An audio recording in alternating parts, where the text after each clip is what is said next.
Just before Christmas in 1988, the sleeping citizens of Lockerbie, Scotland, were awoken by a horrific explosion and fire. The cause of the chaos originated 30,000 feet above them when a Boeing 747 passenger liner was destroyed by an explosion. This was Pan Am Flight 103, which originated from London on its way to the United States. The flight was only an hour into its 9-hour trip to New York when a bomb hidden in the plane's cargo hold exploded, destroying the plane and killing all 243 passengers and 16 crew aboard, and an additional 11 people on the ground, bringing the total deaths to 270. This also included 190 Americans.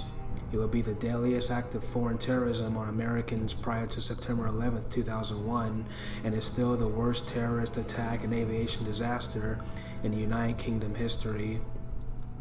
Once the plane exploded, large fragments of the plane fell onto the city below, destroying multiple town blocks.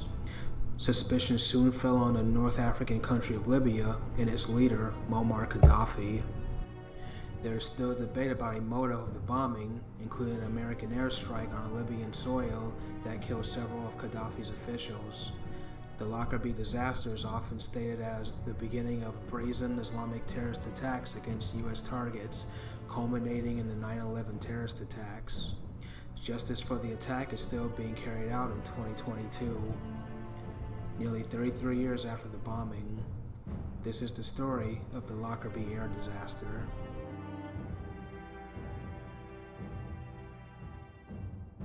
Pan American World Airways, or Pan Am for short, was founded in Key West, Florida in 1927 by U.S. Army Air Corps officers Henry Hap Arnold, Carl Spaatz, and John Gillette. At first, the air service existed only between Florida and Cuba. In addition to Pan Am, other future major airlines were being formed. This included Delta Airlines, Trans World Airlines, or TWA, and American Airlines.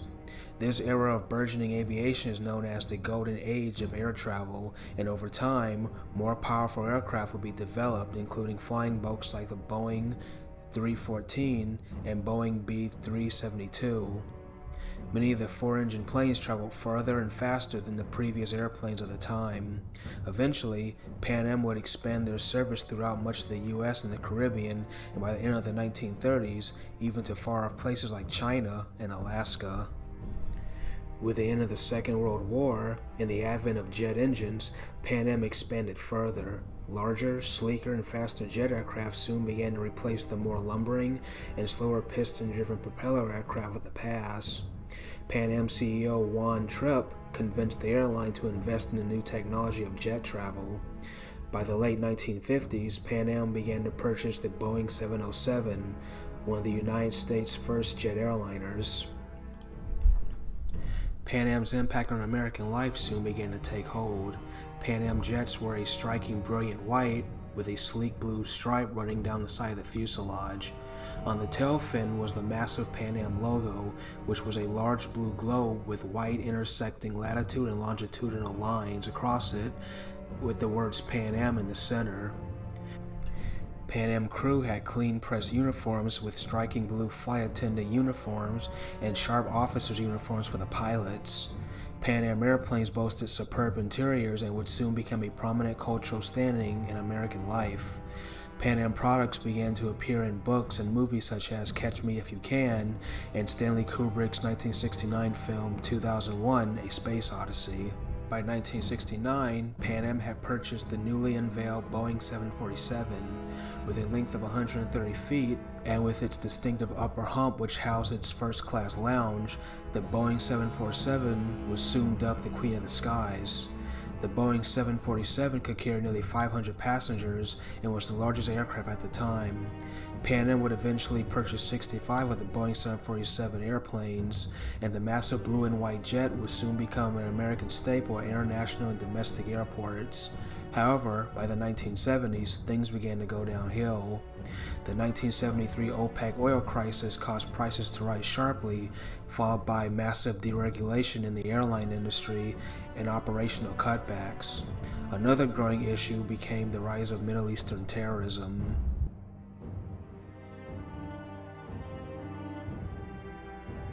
Following the end of World War II, the United Nations partitioned an area between Egypt and the Arabian Peninsula as a settlement for the Jewish refugees who had escaped the Holocaust.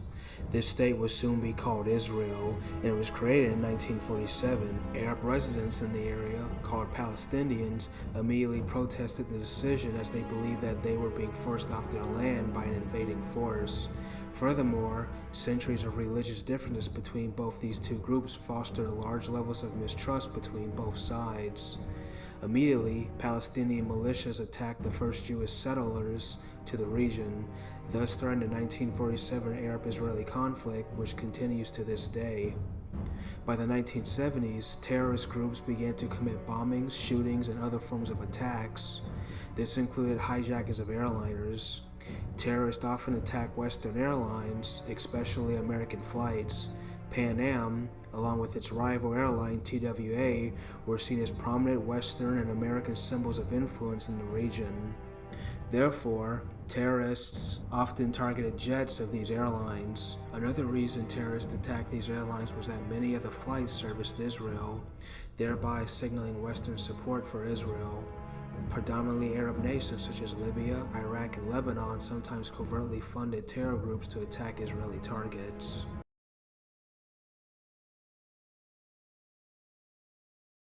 Pan Am Flight 103 was a Boeing 747-121 that was delivered to Pan Am in 1970. At that time, it was the 15th 747 built. Airlines sometimes had identifiable monikers called call signs. In the case of Pan Am, the call sign was Clipper. Thus, Pan Am 103 was first named Clipper Morning Light before being renamed Clipper Made of the Seas. The Boeing 747 would often fly between London and Detroit, Michigan, with a beginning connection flight from the then country of West Germany, a stopover in London, and one in New York City. In the early evening hours of December 21st, 1988, Pan Am 103 took off from London's Heathrow Airport bound for America. As the flight climbed over England, it made regular contact with air traffic control. When it approached an airspace called the Sandwich Oceanic Control, radio operators tried to contact Pan Am 103, but to no avail. Pan Am 103 would never be heard from again. A British Airways pilot would later report of a massive fire on the ground where 103 was last reported. Soon, reports of a massive blaze was reported in the vicinity of the Scottish town of Lockerbie. Several blocks of a neighborhood had been destroyed by fire from a massive object falling from the sky. Soon, reports of a missing Pan Am jet began to filter in, and it was soon apparent that the plane had either crashed or exploded in the sky over Lockerbie. The next morning, Scottish law enforcement and Lockerbie residents surveyed the horrific scene. A massive crater had been created where the Boeing 747's main fuselage had hit the ground, and two massive wings containing fuel impacted and ignited, destroying several homes.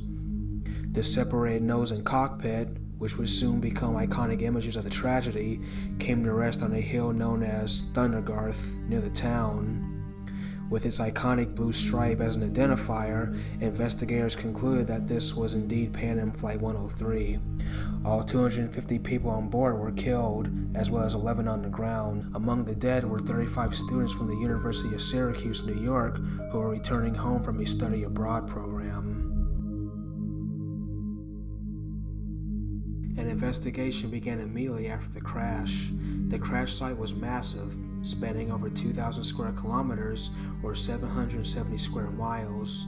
Investigators noted parts of the wreckage were exposed to a high-energy impact and a phenomenon known as pitting, in which metal surfaces are pitted and cratered by molten metal. Investigators also found a destroyed Samsonite suitcase containing remnants of an explosive device called Semtex. Pan Am 103 was destroyed by a bomb.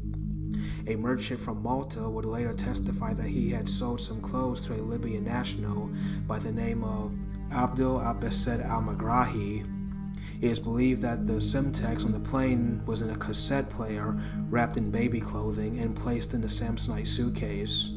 Pieces of an integrated circuit were also found, and it was deduced to be a timer for the bomb. At 31,000 feet, the bomb detonated in the forward baggage compartment of the plane, causing the plane to violently depressurize and break apart before falling onto the town of Lockerbie below.